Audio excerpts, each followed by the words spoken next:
YouTube, welcome back. Thank you for tuning in. It's your big brother Trey with Unpopular Opinions. Like, comment, subscribe down below. Hit the notification bell. Let's get into the video. Go ahead, Don. Waiting for you to get your volume together. Yeah, is everything good now? There we go. There you go. What you got for me?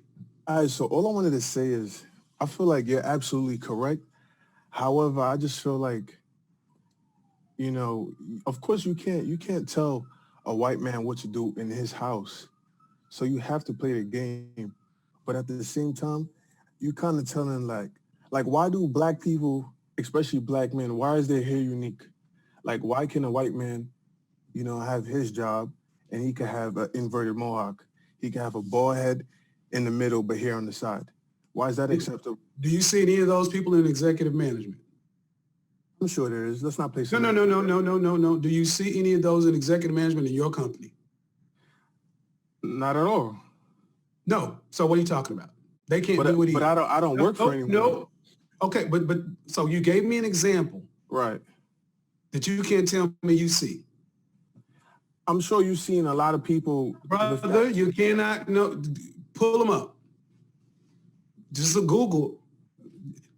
So what you're telling me, what you're wanting us to believe, right, is that black men, there's only black men that have to play the game.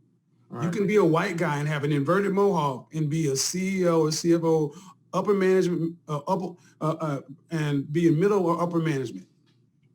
Okay, what about Kevin O'Leary? You mean the guy on Shark Tank? He's an executive. Anecdotal one-offs don't change the fact. You look across the cross-section of America, right. Middle management and upper management is homogeneous. Mm-hmm. See, how about this, Don? Why not just accept what I said is accurate instead of continuing to question because you don't see what you're in your feelings. I don't disagree with you. I think you're right. Well, if you think I'm right, why did you say, well, why can white boys do it when you can't even tell me white boys that are doing it? When you asked me, you stated that it's all about the brand and the company, right? And how your parents. Hold on. Get it correct.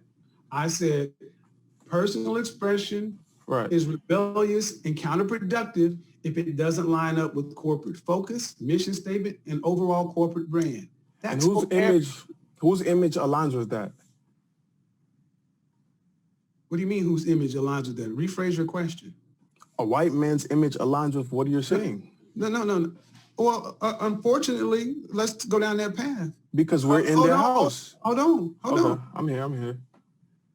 See, brother, this is a break of corporate rapport right there. Because if we were trying to have an exchange of ideas, if you made a Fortune 500 company from the ground on up, you could make the corporate brand focus and image what you wanted to. And that's exactly why I'm here. So But that's the point. That's the point. Your work, see, we don't have problems working at the lower levels for them. Okay. But we have a problem is going at the upper levels. See, you'll pick the goddamn cotton, but you won't want to go to the big house. Let's get real. I'm with you, Kevin. I'm not disagreeing with what you're saying at all. Everything you're saying is right. Hold on. Every day on Shark Tank. What are you talking about? I understand, Brian. So what's bothering you about what I'm saying? Because it's just a lot of things, a lot of different variables. You're saying that the brand, your image has to be basically with the focus of the brand, right? But then I'm like, whose image is that? And it's of the white man's. Okay. You're saying a black man has to cut his hair and he's too prideful. Hold on. It's if you want to work for that company. Right, in their house. Okay, no, you can call it their house, their company, their business. Right. Did you go to college? No, I didn't. Okay. What do you do for a living? I'm an entrepreneur. I'm a musician. Okay, you're a musician. Right. What do you do? I'm a music artist. I'm a composer.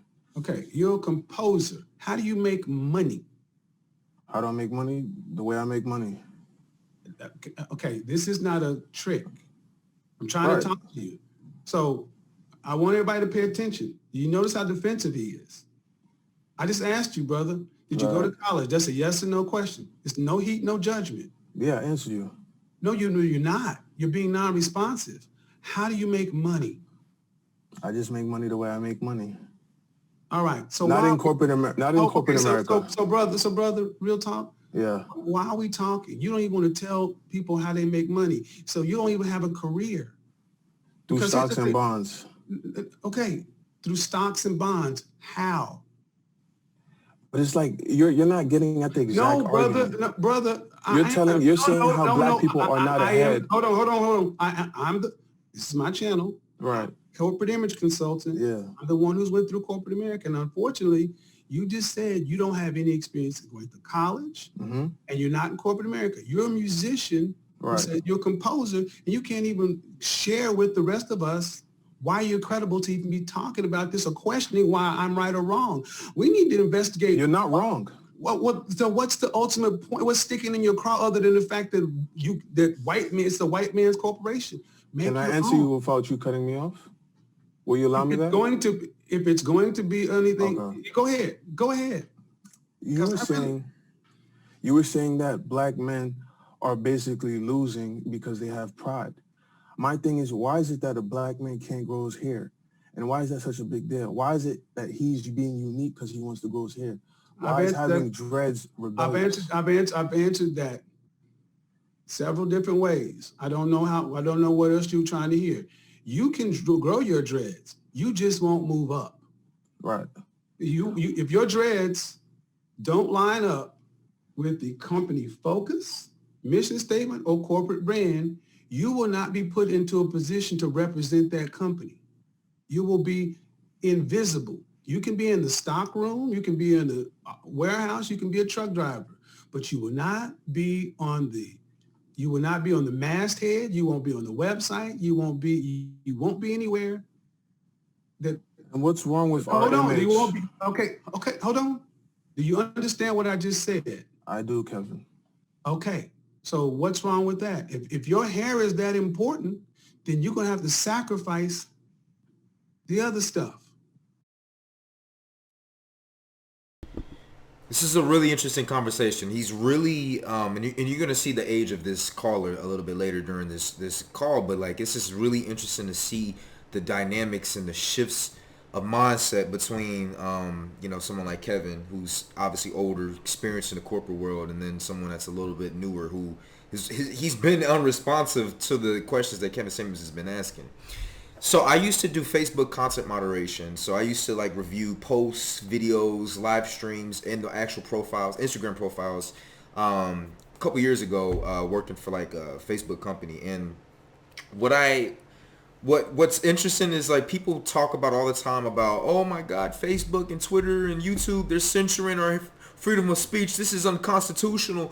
And it's like, it's not, because you selected that box that said terms and agreements and that you agree with the terms and policies of each of these platforms that you're on. So you have to abide by the rules that they set forward. They make all the rules straight up in front of you. Don't post hate speech. Don't post nudity. Don't post XYZ and shit like that. And you've got to abide by the rules. The same thing when it comes to these companies. If a company is like let's say like Seasons 52. I don't know if you guys are in Dallas or not, but Seasons 52 is a high-end, top-notch restaurant over at North Park Mall. I used to work there, right by Gucci, right by Hublot, by by the designer shit.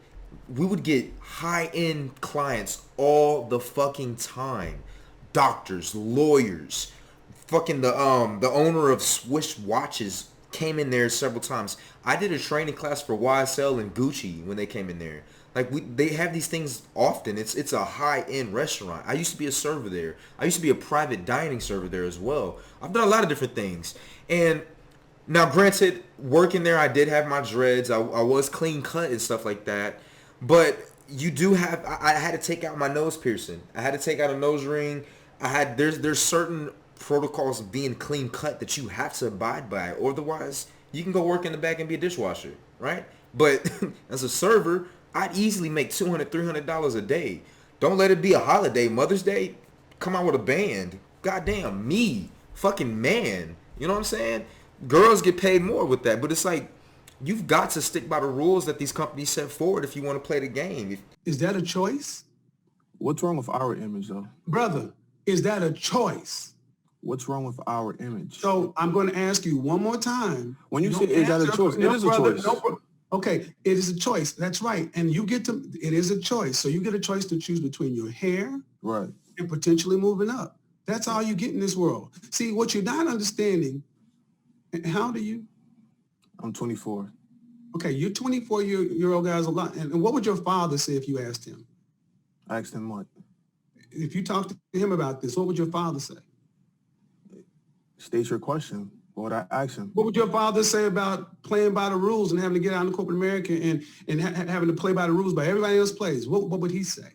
Well, from young, my father always gave me the business mindset, like Dame Dash would talk about, being your own boss and starting from young and learning Well, how what would your father say about you want to move up? You got to play the game. Absolutely.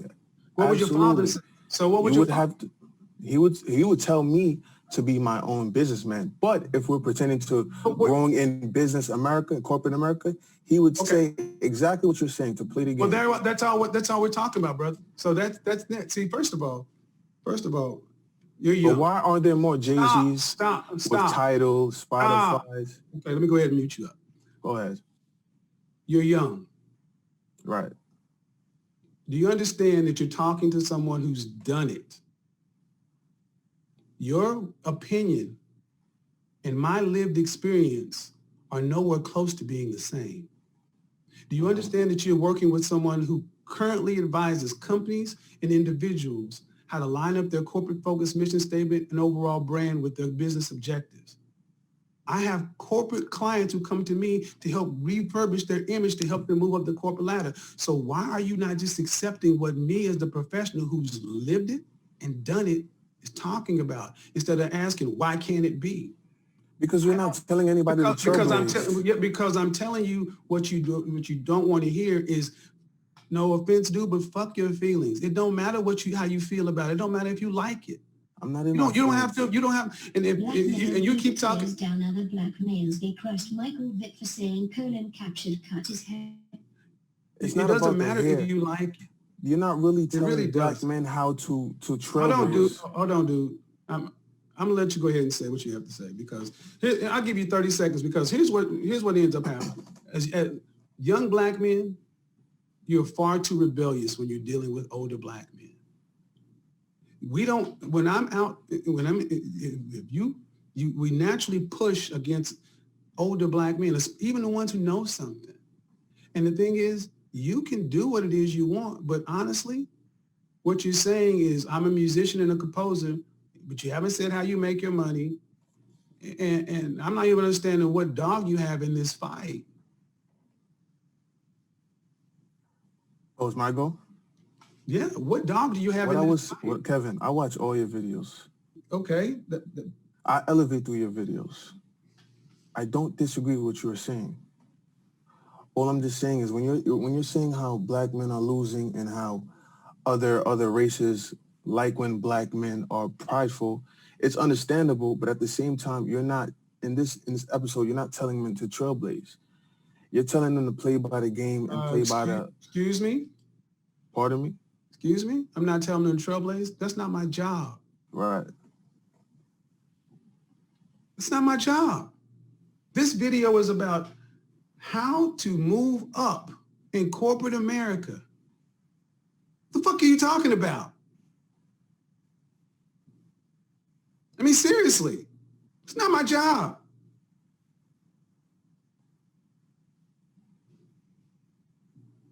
I don't hear you talking about how to fix a car. Don? I'm here. I'm letting you talk. I don't hear you talking about how to fix a car. I don't hear you talking about health. You're a musician. Is that your job? Yeah. So what are you talking about? What are you arguing with it? All I'm just saying is, the things that you're saying are correct when it comes to corporate America and working in somebody else's house. That's what the subject is. But you're saying how black men are losers. All right. I mean, have to let you go. You You keep can let me repeating. go. You keep repeating yourself. That's what the subject is. Do you see? You see what I'm talking about? A 24-year-old guy who says, "I respect your content. I respect your content." Did he seem like he was respecting anything? He wanted to argue the fact that black men are at the bottom. You don't have to like it. It is a verifiable fact.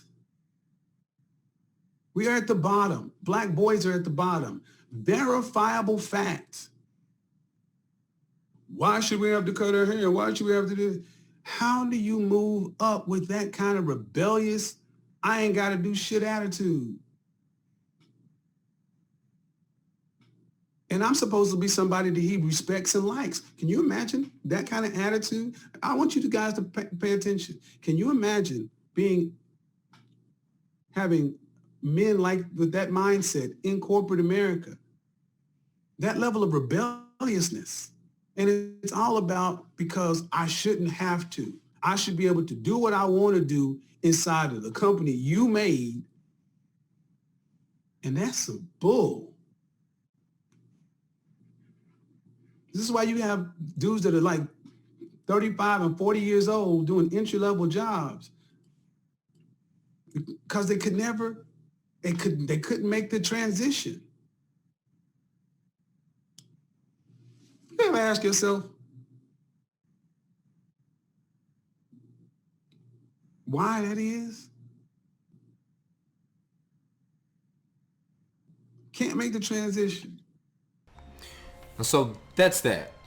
It's really unfortunate to see that disconnect happen because I truly believe that older generation and the younger generation can learn so much from each other, and we can truly build something unique out there in this world. I actually had a conversation with my mother and father about this, and since my generation, younger than 30s, we really grew up with the internet.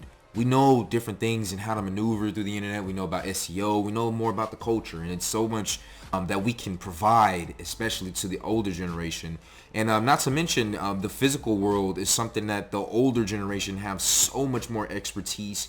They actually had to socialize without having the fucking phones. They actually had to go up to each other, actually date, and we get on fucking dating apps and Instagram and Facebook and DM and shit like that.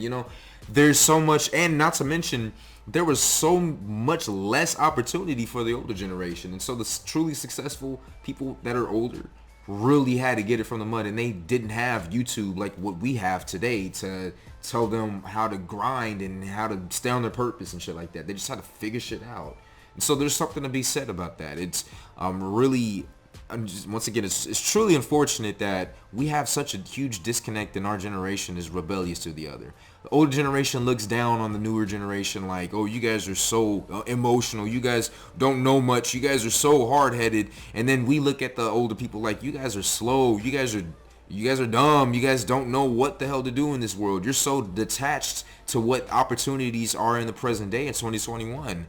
And if we could sit down at a table, truly communicate, great things can happen. We can undo generational curses. We can help heal long traumas from the past.